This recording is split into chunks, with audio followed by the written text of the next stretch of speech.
chacun et à chacune, heureux de vous retrouver aujourd'hui. La fin du verset 5 de l'évangile de Jean au chapitre 15. Jésus dira ceci, car sans moi vous ne pouvez rien faire. Jésus est en train d'enseigner à ses disciples, il est sur le point de quitter, oui, les disciples aussi de manière définitive, parce que la croix arrive, il va être arrêté, il va être condamné, il va monter sur cette croix, il va mourir pour le salut de l'humanité. Et juste avant de quitter les disciples, Jésus va leur donner tout un enseignement, chapitre 14, 15 et 16. On voit que Jésus donne là différentes images, il parle pour encourager les disciples et il va dire cette phrase, car sans moi vous ne pouvez rien faire.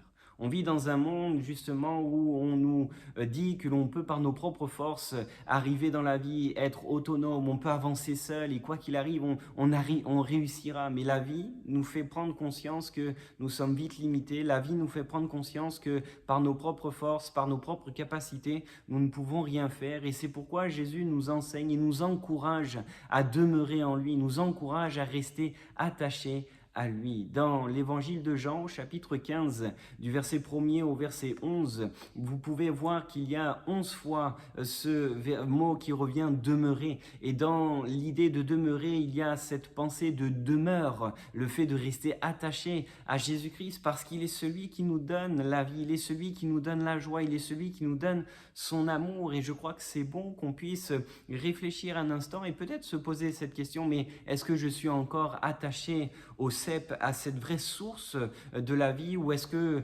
j'avance par mes propres forces? Jésus nous donne cette parole non pas pour nous décourager, mais pour nous encourager et pour nous faire prendre conscience que la vie que nous voulons avoir se trouve en Jésus-Christ, qu'il est celui qui nous donnera tout et nous avons besoin de demeurer en lui. Demeurer en lui, ça veut dire pas simplement croire en Jésus-Christ, mais ça va beaucoup plus loin. C'est passer du temps dans la lecture de la parole, c'est passer du temps dans la prière, c'est passer du temps à le louer, à l'adorer, c'est d'être en relation avec lui. Et c'est ce que Jésus est en train de dire dans cette image. Si nous voulons être dans la joie, si nous voulons être dans la paix, nous avons besoin de demeurer en Jésus-Christ. Et je voudrais vraiment nous encourager, peut-être t'encourager à retrouver peut-être ce chemin de cette relation peut-être que tu as perdue avec Dieu, que tu puisses revenir tout à nouveau à lui parce qu'il est celui qui veut te combler de son amour. Que Dieu te bénisse dans cette journée et qu'il puisse te remplir de paix, de joie